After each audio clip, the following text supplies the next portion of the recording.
So Corey just got here. We had a really good conversation to get started. He actually just reminded me, and Michelle, she had mentioned it to me yesterday, and I already forgot that today is Charlie Kirk's birthday, which is amazing. Corey's got his red hoodie on, his Safetyman hoodie with his Freedom hat. So God bless Charlie Kirk and everything that he did for our country. And at MTF we don't really get into politics and stuff like that, but we're all about good messages, positive messages that are going to uplift people and bring people together. We have enough division in this society as it is. So that's another reason why Corey and I are going to sit down today, so we can hopefully bring some people together. We're not here to discuss politics and all the other crap that people love to bicker about. We're just here to be real and vulnerable, and more importantly, I want to tell his story, because he's an amazing man that I think a lot of people should look up to, emulate. He's a role model, he's a leader, and quite an impact he's left on society, and will continue to. And that's something that, as men, I think we should all be chasing. Legacy. So Corey's getting his coffee. As you guys know, I don't do any editing, so we're just gonna let this roll. Corey gets out, get it started.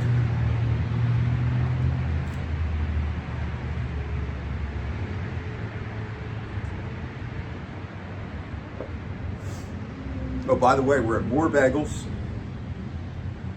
Marlton, New Jersey. This is the new spot. Beautiful place. It's actually my first time in here. Congratulations to Pat and everybody else. You guys did a phenomenal job. I know it wasn't easy getting to this point. We had some conversations in the gym when Pat was a little stressed out in the process, understandably so. But you made it, man. And the place is gorgeous. All about legacy. You're certainly doing it too. So congrats to you.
Pull up a seat, my friend.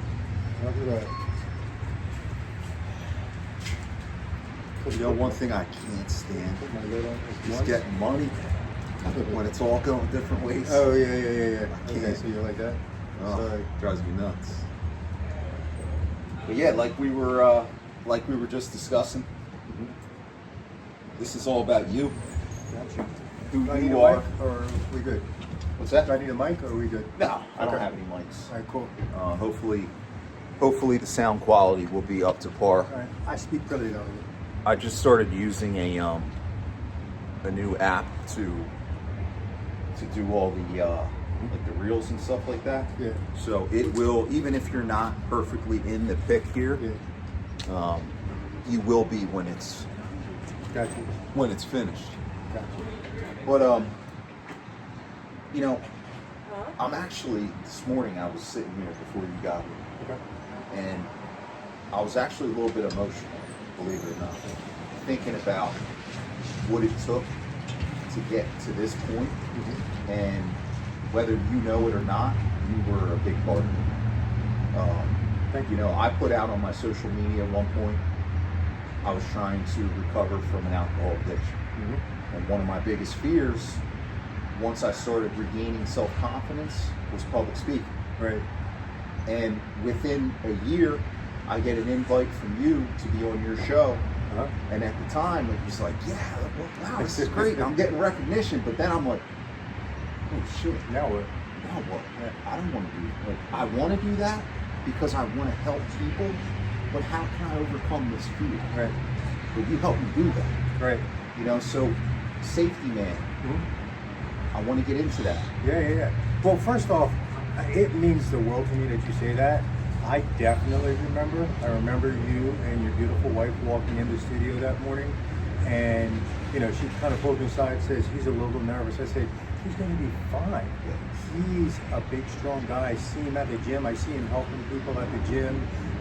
You know, I see the way he talks to you. He adores you. He worships you. He's a motivated guy.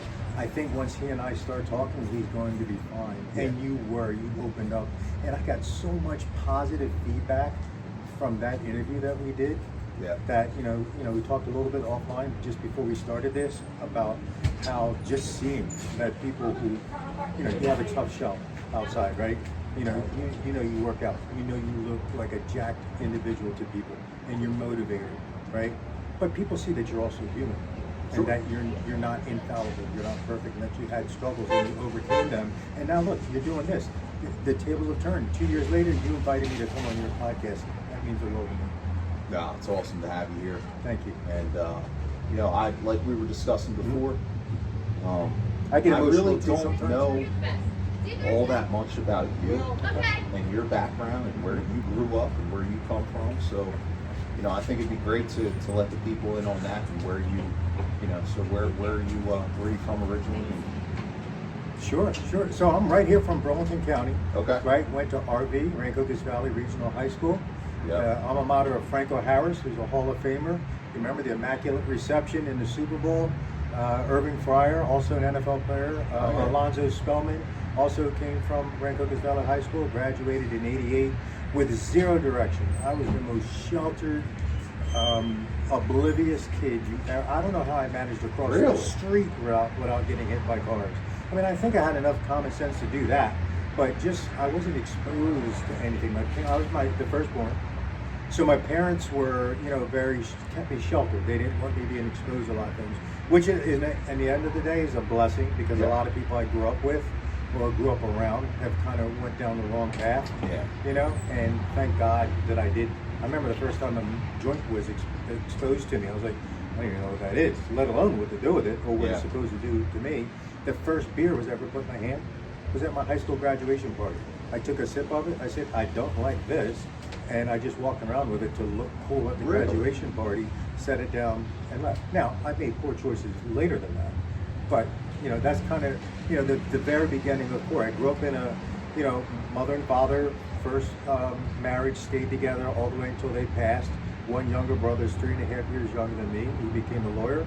And I, you know, worked a couple of jobs, tried college.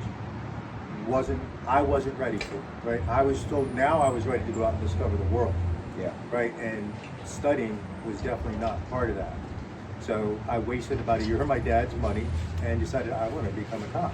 So I started working hard towards becoming a cop. So before my 21st birthday, I had a gun strapped to my hip and I was out there patrolling the streets of Wildwood, walking on the boardwalk of Wildwood, arresting people before I was even 21. Right? So Interesting. how does that sound? Yeah, in Wildwood. Of all I places. got a lot of memories in Wildwood. So do I. So hopefully they're not the same. I can imagine. Wildwood was wild. Yes, it when I was. was a kid. Yes. You know, everybody from Philly was in Wildwood, Yeah, I know. and it was just fights. Yes. Everywhere we went. Yeah, exactly. Yeah. And that was my job to help prevent those, scatter them, and if necessary, then lock people up. Because remember, back then there were no cell phones. We couldn't get a hold of parents to come pick their kids up.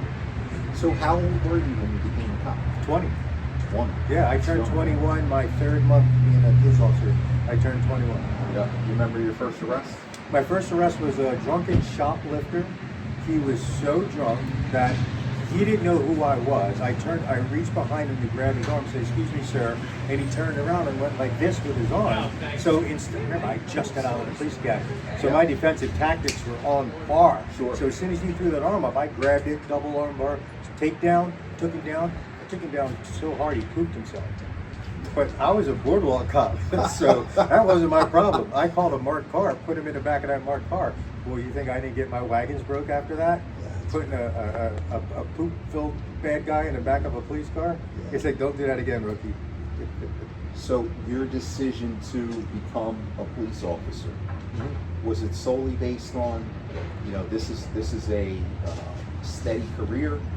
I can see the finish line, I get a good retirement, or is it a combination of that and I want to help people, I want to serve the community? To be honest with you, the first part, I had no idea about pensions and benefits and careers and 25 years and all. I had no idea. The main two reasons, my uncle, my brother's godfather, was a police officer in Philadelphia from 61 to 1991. So we were very close growing up with my uncles and my family. So I heard all those stories. And of course, my other uncles would tell a story about going fishing. Another uncle would tell a story about, selling something at his shop. My Uncle Charles, the cop, would tell stories about chasing this bad guy down here, chasing that bad guy over here, locking this domestic violence suspect up. All those things were exciting to me. And then my cousin, who's a couple of years older than me, he's kind of like a big brother. He was a New Jersey State Trooper after he was a Marine.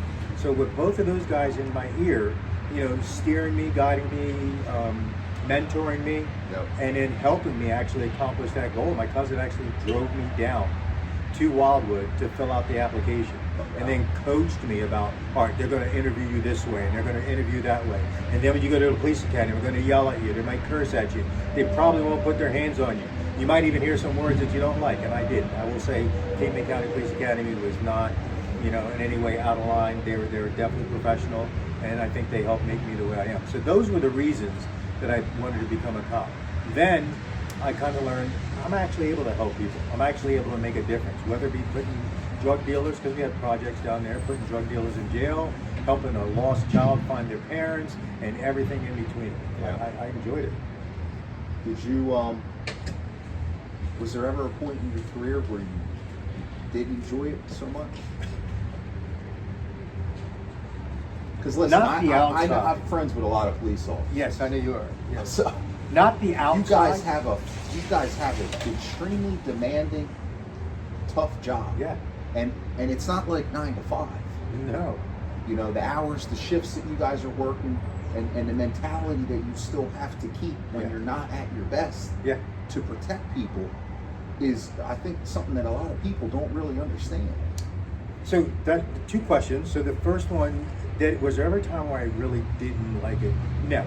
I almost always enjoyed being out on the road, helping people, even though sometimes they're very difficult calls, traumatic calls, death notifications, fatal motor vehicle crashes, violent crimes, especially violent crimes involving women or children, really got to me. But I felt that, I was a Christian, I was a believer at the time. I felt that was my mission to go out and do that. I felt righteous, capital R, righteous in my mission to go out and help people and enforce the law. I was a little cocky, a little rough around the edges, because remember, I was only 20, 21. I went high school, half a year of college, cop. No real life experience, right? Never even had a steady girlfriend, let alone doing anything else. But what I found was the most challenging was the internal politics, right? Because how it had you be my boss one day, you're like, go get him, go knock him down, I want to see handcuffs. Another one would be like, I want tickets, just crush tickets, I want tickets. Another one, hey, listen, I'm kind of tired today, don't do anything. And you can't tell a 22-year-old rookie, don't go do anything in Wildwood, right? You can't tell somebody that. So that was the more frustrating thing. Right. But I also got in the inconsistency. Yeah. I got in before social media. I got in before defund the police. I got in before hands up, don't shoot. I got in before O.J. Simpson. I got in before, Rodney King and all those things, shortly before that. But those were some incremental and needed shifts in the way we administer law enforcement to the public. Yeah. How long were you in Wildwood? I did a summer in Wildwood. Right. And then... What year was that? That was 1991. Right? So after that summer, I got hired by the Cape May County Prosecutor's Office Narcotics Task Force. So I was allowed to let my hair grow, had little dreadlocks, and they sent me undercover in all the different drug areas in Cape May County to buy drugs. Poor choice on their part. I was 21, again, 6 months of police experience, no real investigative training, just go buy drugs. Right? And I did it. I was very effective. I actually got an award from the Southern County Narcotics Task Force for buying the most drugs in Cape May County. We probably did 40 search warrants, knocked down 4 or 5 drug sets, locked up over 100 people in the 8 months that I was doing it. You know, it was really exciting. But I learned a lot that way because I was exposed to so many people, so many agencies, so many dangerous things where I was by myself. Yeah. Right? There was no walkie-talkie with a backup body armor and all that kind of stuff. I had a pistol with no holster tucked in my waistbands. Go get him, Corey. Go get him. That's probably at the time when you were living for it, right? Oh, like gosh, the adrenaline you get from that. Yeah, the adrenaline was good. You know, powder on the table, we called it. Yeah. When I came back home or came back to the station, and we would put a pound of weed or 8 ball. I didn't buy too much weed. I was mostly buying cocaine and crack. Yeah. But putting a couple 8 balls of cocaine on the table, putting about 100 bottles of crack that we took down from a dealer on the table, and then $5,000 in cash and a pistol that we seized. Oh, that was great. That was great. I only have one picture to memorialize all of that. That's it? Yeah. Remember, this is 1992. It is a Polaroid. Imagine if it was now. I'm kind of glad it wasn't. Yeah, you're right. You're right. Well, that's interesting. Yeah. Because you and I have both been in the projects. Yeah. We were both buying drugs. We were. So, unfortunately, I was running from myself. Right. I was trying to escape reality. Right. And only thinking about myself. And you were down there trying to protect society. Yeah. So 2 different things, but yet here we are. We're both sitting down years later, and we're doing the same thing. We're helping people. We are. We're helping each other. We're helping people. Amen. So Wildwood, you said you did a summer? I did a summer, then I did that winter into the spring at the prosecutor's office, then one more summer in Wildwood. So the way Wildwood works is your first summer, you're almost always walking on the boardwalk, right? Because you get exposed to everything, from the Philly kids that the first time away from home to everything else. Second summer, after you proved yourself, the first one, you get to drive a police car. So now that whole second summer, I'm driving a police car, answering 911 calls, motor vehicle, everything that every officer here in Marlton handles, we handle down there in Wildwood. Plus all the summer stuff, right? So a lot of experience. By 22 years old, 23 when I got hired at Mount Laurel, my FTOs, my training officers could tell that I had a lot of experience and exposure to different things. And one last thing, I know it sounds like I'm blowing sunshine up my butt here, but because I was able to do that, when I went to the Burlington County Police Academy, Mount Laurel's director said, nothing would give me greater pleasure, Corey, than to present you with the academic award. I said, all right, I'll get it for you. And he just kind of shrugged it off. So not only did I get the academic award, but also got the firearms award, right? So the director pinned the academic award on me, and then my cousin pinned the firearms, the trooper pinned the firearms award on me in uniform. So we were both in uniform. I don't even have any pictures of that, but that really meant a lot to me, that my cousin could see me come full circle, and that I told the director that I would do it, and I did it. Yeah. That's a big deal. Yeah, it was. Keeping your word to yourself and other people. Yeah. We talk about it all the time in group. It's the most important thing, especially as men. We don't have to like each other. That's not what manhood is about. It's about respect. It's about loyalty. When you're in a brotherhood, if you don't have respect and loyalty, you don't have anything. And I know that that goes a long way with what you guys did in the department. 100%. You have to have people around you that you trust. If I don't trust you, I'm listening to all the little shit that you tell me, and as soon as I hear something that doesn't jive, you're not part of the group. Wow, that's good. Because my inner circle is everything to me. I can't have people in my inner circle that can't even keep their word to themselves with little things. Because when big things happen, where are they? If you can't handle the little things. Right. Yeah. If you don't fill the bucket up with water, I'm not going to give you a fire hose. That's it. Right. It's funny you mentioned that trust and integrity. My son and I were talking yesterday, and I set up the home speakers. It's a silly story, but it comes around. Yeah. My wife says, "Are you sure all your stories have a point?" I'm like, no, but most of them do. This one does. So you have that Alexa smart speaker. Yeah. So I programmed it on my phone, say, "Who's the baddest mother in the house?" And it goes, "Safetyman, of course." So he doesn't know what's going to do that. So he's standing right next to it. And I walk out and say, "Alexa, who's the baddest mother in the house?" And she goes, "Safetyman, of course." And he just says, "You are such a dork." He goes, "You set that up to do that." I go, "No, I didn't." So then here's where the lesson comes. He goes, "You swear?" I'm like, "Well, I don't swear." He goes, "What?" I go, "Well, there's a Bible verse. God says, let your yes be your yes and your no be your no. Carry yourself with such integrity that anybody you're talking to who knows you knows that if Corey, if Michael says yes, he doesn't need, I swear on my mother, it's automatic yes because his integrity is such that, to your point." And that's the Bible verse that I posted this morning, and that's the lesson that, my son, I don't want to say lesson, that was just some reinforcement for him, to govern himself so that his mom asked him something, I asked him something, the teacher, his football coach, his friends, his future employer, that if Daniel says he did it, he did it. If he says he didn't do it, he didn't do it. End of story, move on. I love that. Yeah. He's a middle linebacker over at Cherokee, right? Yes, he is. Yeah, I see the pictures. Yes, he is. Brings back memories, man, because I played over at Lenape. I won't hold that against you. What's that? I won't hold that against you. Yeah. Well, at the time we did. I think we were 1-1 versus when I played. Okay. Versus Cherokee. I loved playing in that stadium. Oh, yeah, it's beautiful. As a high school kid, I mean, there's really no better stadium than that. It's like a dome. Yeah. It's beautiful. Beautiful.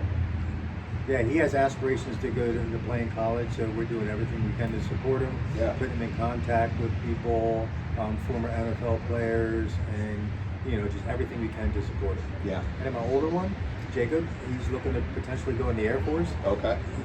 As an air traffic controller. Yeah. We'll see what excites him once he gets in there and gets exposed to it, and gets to talk to more, airmen and airwomen that are in the Air Force. But that's kind of his dream right now. Yeah. So Mount Laurel Police served there for 25 years? Yes, sir. When did you retire? So I retired in 2018. August 30th, 2018 is my last day. Okay. My last day. So a little bit about that career. Yeah. So, I started again as a rookie, January, like super cold, it was like 18 degrees my first day. Nice. My supervisor or my training officer called out sick, so they didn't know what to do with me. I can't drive around by myself because I'm on training, so they put me with a sergeant. And you talk about leadership and talk about integrity. Well, this sergeant had zero of those things. In fact, he's the kind of person that would probably make Mother Teresa curse. He's just so annoying. Yeah. He did not want to be bothered with me. Right. And I could tell that right away. So I knew those 3 days I wasn't going to learn anything. But my FTO came back. He was a very good training officer, exposed me to a lot of things, tested me, not punished me, but if I made a mistake, he made sure I learned from that mistake. Like one day I forgot my coat. He made me stand outside of the police car in like 21 degrees for 10 minutes while he was inside drinking coffee. He said, "You gonna forget your coat again?" "No, sir." So I put in for everything. That was one of the things that my cousin told me to do. Any opening, whether it's basket weaving and you don't think it's cool, community policing, it's just silly going out shaking hands and kissing babies. I put in for community policing at my 3rd year, and I got it. And that was probably the impetus to how my career just blossomed, because then I was able to actually interact with lieutenants and chiefs and the prosecutor's office and the attorney general's office and other agencies, right? Getting to see how other people do things, getting my name out there, getting my integrity out there, getting my motivation out there, and doing all kinds of things like that. And then that led me to the Detective Bureau, and through some unfortunate and fortunate events that happened in the agency, I got promoted to sergeant. And at the time, I had set the record for getting promoted to sergeant faster than anybody else in the history of the Mount Laurel Police Department. Nice. Right? Made a lot of people upset. They're like, I thought I deserved that. Always. But that's where I retired as sergeant. So I spent 18 years as a patrol sergeant, SWAT team commander, fireman instructor, public information officer, DARE instructor, domestic violence response team liaison. Everything except for canine I did, right? Patrol, all those different things. So it exposed me to a lot of different things. And I got to see people and interact with residents when they were not in crisis, not at the other end of a 911 call. So that meant a lot. So then it was a much more even playing field where they could actually ask me these questions. Hey, why do officers yell on car stops? Well, we're usually on a highway and there's traffic outside behind us, so we talk loud so you can hear us. Yeah. Oh, I thought they were just being mean. Some may be, Sure. but most of us, 295, Turnpike, 38, 73, those cars are going by 50, 60 miles an hour. We got to make sure you hear us. Got any good SWAT stories? My first SWAT call, I was on the roof with a sniper. He was a sniper, I was his overwatch. And for about the first 10 minutes, he said, all right, we're going to watch the house with the blue roof. And there was 2 houses with blue roofs. And I'm super cool. I knew which one to watch. So for about the first 10 minutes, he's like, do you got movement in that left window? I'm like, it's a 1-story house. He goes, all right, move to the right about 100 yards. Oh, so I was looking at the wrong house for the first 10 minutes. Rookie. Yeah, exactly, rookie. And that's a bad, fortunately I wasn't on the rifle. Right, so then I found the proper house. We made contact with it. The barricaded subject came out with no force or anything like that. Yeah. One of my second or third ones, we were doing a search warrant in an inner city, and I'm going down the hallway, and they push me into a room. It's my room, and there's a woman on a toilet in the middle of a number 2. And I had to take her off the toilet, flip her over to her stomach, and handcuff her while she was doing that. So that was traumatic for her and me. After that, the jobs became a little more routine. I became a little more accustomed what to expect. Fewer surprises, lots of excitement, lots of action. And I don't know if you ever watched the nature videos, but like when a lion or a cheetah gets his prey on the Serengeti, they just kind of stand there like this for a second or two, and that, I got this. That was the feeling that we had. But they made us practice what's called quiet professionalism, where we don't high five and fist bump and hug and kiss in the street when we're done. It's business. We go back at the station. We do our after action review or a hot wash. What did we do right? What can we do better? How are we going to make this work next time? Write the reports, and then we can hug and kiss and fist bump. Right. In the locker. In the locker room. Yeah. Well, I don't know so much hugging and kissing. So what's your in the locker room. mindset like going into one of those calls?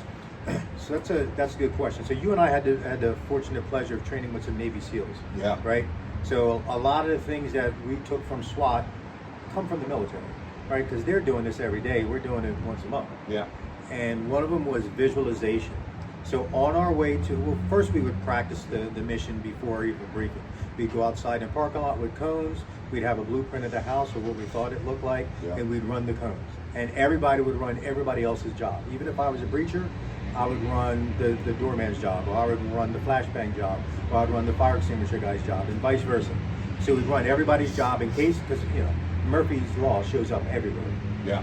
So then on the way there, the leader, at one point it then became me, would call quiet, visualize, and then everybody would just close their eyes, look down, and visualize their job, the person in front, and the person behind. And then you have light on the end of your rifle, and whenever all the lights were on, so you didn't disturb anybody else, they were all pointed at the ground. When I could see 13 lights on, I knew everybody was done visualizing. And then a couple box breathing, 4 sets of deep in, hold 4, out, hold 4, in, hold 4. Yeah, the seal breathing. Yeah. And that brought our heart rates down, and then we were able to go do our job. Never had an unintentional discharge, never hurt the wrong person, never hit the wrong door, and never violated any policies, procedures, laws, or civil rights. Yeah. Love it, man. It's I can imagine the excitement going into certain situations. Yeah. Some more than others has to be difficult to control, but also it's like getting ready for a football game. Yeah, exactly. It's that like controlled rage. Yeah. And then you practice so much, you're ready to play in the game. So there's a part of you that there's a little bit of fear there, I'm sure. Of course. Because if it's not, Then you're crazy. Right. Yeah. You're not doing it. You're a sociopath. Yeah. But that's kind of like how I would visualize it. Like, let's go, man. You're there with your boys. You're ready to handle business. You go in, you do your thing. That's a great analogy. It's like a football team, because we are a team. Yeah. We practice together. I know what his strengths and weaknesses are. He knows my strengths and weaknesses. We know the plan, but we always audibilize. We may be running up to the front door and thinking that we're going to have to breach it, and it's open. Yeah. Or we run up to the front door and there wasn't supposed to be cage on it, so now we got to do a pull breach or something like that. or we're trying to breach the front door and we have a failed breach, so we got to do an alternate entry. But we practice all those different things. Yeah. So it was just like alternate entry, and then we run around back and smash that door or window or whatever we were going to do. Yeah. So, you know, just picture Patrick Mahomes if he only had one receiver to throw to every down. Picture Jalen Hurts if they didn't have the tush push, right? Or if he had to do it all by himself because nobody was paying attention. They're going to fail. Yeah. Yeah. I love that, man. I do have some questions. Oh, good. I love questions. Other than the ones that I've already hit you with, that I think, you know, with everything I'm doing here, I'm trying to spread awareness around certain things. Yes. That I think we need to hear more of in society. Yeah. And how it relates to men being good, strong men, but just good people. Yeah. You know? So I try to keep that in mind when I'm putting together questions. Okay. With the first one, from uniform to entrepreneurship, Yeah. which is what it says on your hoodie there. You went from 25 years as a police officer to building Safetyman Consulting. What mindset shift did you need to make to step out of the structure of the force and into running your own mission? How many gigabytes you got on that phone? Because there's a lot of shifting that I had to do to make the transition. So the first one was when I went to work, whether I wanted work or not, it was there for me. 911 never stops ringing, right? So when I showed up at 6 a.m. for my shift, especially when I was a supervisor, I'd get there and be ready 15 minutes early, make sure my car was ready, make sure my people are ready, make sure I knew if a new policy came out, if we're looking for this person, if there was a new terror watch list, you know, spanning the, you know, different times, different things we were looking for, there was always work for me, you know. And as a supervisor, I didn't really have to go out and find work. I would either handle the calls that came in, manage my people, go out and watch them on calls, correct their reports, do training and things like that. So my work was there for me whether I looked for it or not. Becoming an entrepreneur, becoming a business owner, that didn't happen. People weren't, I didn't just make Safetyman Consulting and my phone started ringing. That didn't happen. Had to hustle. And I wasn't used to that. Yeah. Right? So that was the first major shift. If I wanted work, I had to go get it. Second one was, not everybody that I'm dealing with is a person in crisis, or the new word, a Karen, or a criminal. Right? Sometimes they're people. Sometimes they're people, and I don't know what's going on. We all say this, right? Everybody's fighting a battle that we may not know about. It may be financial, it may be a substance, it may be marital, it may be work, it may be something. Yeah. It may be something minor. Maybe just their kids struggling in school. But when I'm in there making this coffee, I could not get the lid on my coffee. I could not. I'm spilling it. And I just met a gentleman, never saw him before. His name is Eric. He goes, I did the same thing yesterday, bro. You're squeezing the cup too hard. Like, yeah, I'm nervous. I'm about ready to go do a podcast. He goes and gets a napkin. Big bad cord. Good looking at it. I like love that. it, man. So he goes and gets a napkin, cleans up my mess for me, and then we start talking. You know, I start telling him what the podcast is. He said, "What's the podcast about?" Yeah. Start talking to him about, you know, what we're going to talk about, what our mission is. He started saying, "God bless it. We need more people like you guys because the world is crazy." I said, "This." I said, "The world's not crazy. The social media will make you think that the world's crazy, but that's just 5% on either side that are super loud." I run into, just like he and I today, run into good people. He didn't expect to run into me this morning. I didn't expect to run into him this morning. Two good people from completely different walks of life who didn't know each other, had a great conversation, and expressed our faith openly without fear of repercussion. So that's one of the things that I learned making the transition from the badge to the hoodie. The hustle. The hustle, and the fact that there are good people out there that, you know, just may need a little bit of a steering, because that's kind of what Safetyman does. Yeah. Is anything you need to make you actually safer or feel safer or be able to survive or increase your security posture, that's what I do. Yeah. I'm in Wawa every morning. Mm-hmm. Just about every morning. Yeah. And that's the number one thing I see walking in. And I look for it too. Yeah. Is people holding the door for people. Yeah. They don't even know. Yeah. And not even that, not just holding the door, but hey, have a nice day. Exactly. You know, that smile and that energy that you exchange to someone, if everyone's doing that, the world's a better place. It is. You know? It is. But unfortunately, I think for a lot of people, getting to that better place is pretty difficult. Yeah. Because they have a lot of cool habits. Yeah. You know? Yeah. Which and leads us... it's like trying to get to the end of a rainbow. Where is the actual end of the rainbow? Because we could always get better, right? I think I want to make art. If I make $100,000 this year, I'll be set. Well, now my kid needs braces, and now I got 2 drivers on my insurance, so my insurance bill went up $3,000 plus $6,000 for the braces. All right, if I make 100, so that those goals keep changing. Yeah. But the processes that I try to use to attain those goals, you know, by keeping Christ first, and my family and my morals, it makes it. I'm not saying that they're always easy to attain. Yeah. But it sets me on the right path, I think. 100%. And that leads us perfectly into question number 2, which is discipline versus comfort. At MTF, we preach that the biggest battle is against comfort. In your experience, how does comfort and complacency become the real danger in both policing and in everyday life? So we've had a saying ever since I became a cop that complacency kills cops, right? I've probably stopped 10,000 cars, maybe 3,000 pedestrians in my 27-year law enforcement career, at least. And if I got complacent, like, this is just a soccer mom, this is just a teenager. I mean, you can go online right now and find cops getting shot every day, you know, with their hands in their pockets or not paying attention, not being tactically sound. One of the things I studied in my, as becoming a use of force expert, I'll have attorneys call me to represent their clients if they die while in police custody. I train police officers. I train both sides. I try to make both sides interact safe, legal, and effectively when they're around the other. Because emotions are high, the consequences are dire, and people's motivations sometimes cloud their better judgment. If you're a criminal, the last thing you want to do is get locked up and go to jail. If you're a cop, the last thing you want to do is get shot, killed, or hurt.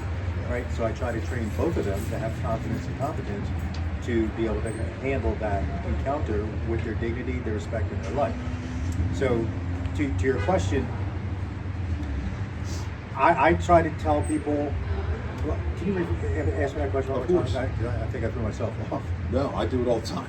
At MTF, we preach that the biggest battle is against comfort. In your experience, how does comfort and complacency become the real danger in both policing and in everyday life? So I already hit the complacency part, Yep. which would be synonymous with comfort. I'm just too comfortable handling these types of calls, so I'm not putting my game face forward. If I told you that Bin Laden was in that car, you're going to handle yourself a lot differently than if I told you Rosie O'Donnell was in that car, right? She's clearly not a threat. But we normally don't know who's in the car, so we got to handle it. I got to prepare for Bin Laden, but treat the person like Rosie O'Donnell, right? I got, hey, how you doing? I'm Corey with the police department. The reason I stopped, and be nice and professional, but be ready to defend myself at a moment's notice. So it's that balance without making the citizen feel that, you know, this is Nazi Germany or anything like that, right? So I have to strike that balance. So now, transition to safety man, transition to private citizen, you know, I got to raise my hand in admission is that I do seek that comfort. You know, it's much easier for me to get up in the morning, drink that coffee, and see I'm going to go downstairs on the treadmill and work out, to then turn into another cup of coffee, and the dogs are laying on me, and I don't want them to get off of me. I'm really chill, and next thing I know, it's noon. Oh, it's lunchtime, and I didn't work out. I didn't really get any good exercise in. So that comfort is devastating, and I can tell my body's not happy for it, right? So I spent. Nobody knows this. I spent a night in the hospital last week. I didn't know what it was for. My Apple Watch told me at 8 o'clock in the morning when I was on my way to work that my heart rate was 130 for over 10 minutes, and I hadn't been doing anything. And I looked at it, and it was. And I know how to check my pulse, and it was. So I tried to do that combat tactical breathing. Yeah. I got it down to about 127, but it's still not healthy. Right. So I drove myself to the hospital. And my blood pressure was like 190 over 130, super high, heart rate couldn't come down. They're asking all types of questions. Nothing, there's nothing changed. I didn't do anything different. I slept, I woke up, and had this. So over a period of about 12 hours of testing, I found out that I had rotavirus, right? Which when your body fights that, it can manifest in a high heart rate, dehydration. When you're dehydrated, because it gives you, diarrhea. When you're dehydrated, your body sucks all the liquids out of your system and impacts it in your stomach, so you can then try to rehydrate yourself. So that gives you the bloating. But when you're dehydrated, your blood pressure goes up because it's trying to pump the blood faster and harder, and your heart rate goes up because it says, I need more oxygen, because there's not enough blood. Yeah. So it was just a self-perpetuating cycle. I felt terrible. So when the cardiologist came in, and my wife is sitting here, Dagmar, God bless her soul, she shares some of the qualities of you as a fitness instructor and a functional health coach, and extremely knowledgeable. Hey, have a good day, brother. God bless, man. Stay safe. Yeah, man. Being a fitness instructor, she's listening to the cardiologist and asks me questions. So, how often you work out? I'm like, 3 days a week in the basement. He goes, what kind of cardio do you do? I said, I don't use the C word. And he laughed. He goes, seriously? I go, no. So she looks, she goes, can you tell him to get his ass off the couch and stop doing Netflix and chill and start doing some cardio? Right? So they ganged up on me. And it was good, Yeah. I'm a man, my pride was, just nicked a little bit, but I know it's done out of love. Right? Yeah. Right? And, the truth. You need people like that around you. God bless. Michelle does it to me all the time. Yeah. Some people might not think she needs to, but guess what?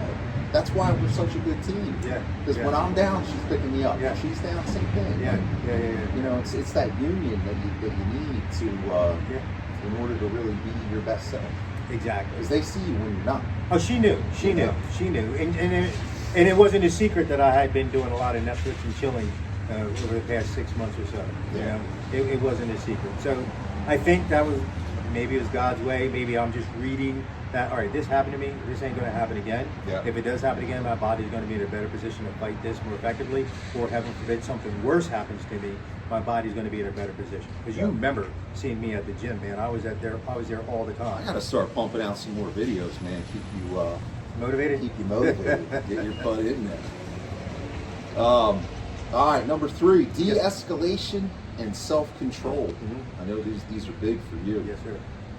You train people on de-escalation and verbal judo. Yeah. What can the average man learn about controlling his emotions in conflict, whether it's on the street, at home, or just in his head? Yeah, that's a great question, and I wish more people were aware that this is an issue. So the first thing, you got to know yourself. Yeah. We all have hot buttons. Yeah. Sure. You and I know each other that well. We've never really hung out. We never had dinner together. I don't know how you grew up. You don't know how I grew up. But I'm sure if we talk long enough, I could probably say something that would maybe a trigger for you, maybe a hot button, right? So you got to know your hot buttons, and you got to label them, and you got to embrace them and know what they are, and try to, if you need to be educated to get rid of it, if you need to be stress inoculation, whatever you need to get rid of it, therapy, talk to someone professional, confide in your spouse or some other trusted person. But sometimes you just can't, right? There are some words that some people, I don't care how many times we talk to them, that's going to set them off. So knowing your hot buttons, right? Knowing them. So in expecting somebody to say it, and then visualizing, like I said, we did the SWAT bus on the way to the raid, visualizing, all right, what if somebody does drop the N-bomb? What am I going to do? Well, I've been a cop. There's nothing you can call me that I haven't already been called. So those are easy. Now, interpersonal relationships, my relationship with my wife, I am a naturally untrusting person. That was one of the other struggles. Taking the badge off and putting on the hoodie was everybody's trying to pick up my wife, right? So I was a not trusting person. And unfortunately, that bled over into how I treated her, right? As more of a possession as opposed to a partner. So again, that was one of my hot buttons. Like, wait, is he looking at her? Why is he looking at her? Why is he talking to her? Why is he getting so close to her? He's standing in a personal space. Because that's what I do. I interview and interrogate. I learn to read people from a distance. Like they're standing 2 feet apart, so they're in an intimate or a personal relationship. They're standing 6 feet apart, he's facing that way, so he wants to walk away. I need to be able to turn that off. So before I go into any situation, the trust or the lack of trust, or the thinking everybody else is up to no good, I got to be able to turn that off. Still be aware, still practice situational awareness, still look at my surroundings, but give people a chance, and give people and treat people the way you want to be treated. So, de-escalation, knowing your hot buttons, knowing where you are when you're entering the situation, right? If I just got a text message from a bill collector saying this is the last notice, this is going to affect your credit report. If I just got a call from the school saying your son is about to fail this, or whatever, we got that box right there that gives us great news all the time, right? That cell phone is full of great information all the time. It never tells us, right? It never tells us anything bad. Never. Yeah. So now you just got that notification, and now you're in a stressful situation. See, I spilled my coffee in there, right? And I just got this bad thing, and say you were late showing up, so now I'm frustrated, or I went to the wrong one, because there is a Moore's Bagels in Morristown. Yeah, that's his other location. Yeah, well, I almost put my GPS through there. So I'd have been sitting there talking to some stranger, right?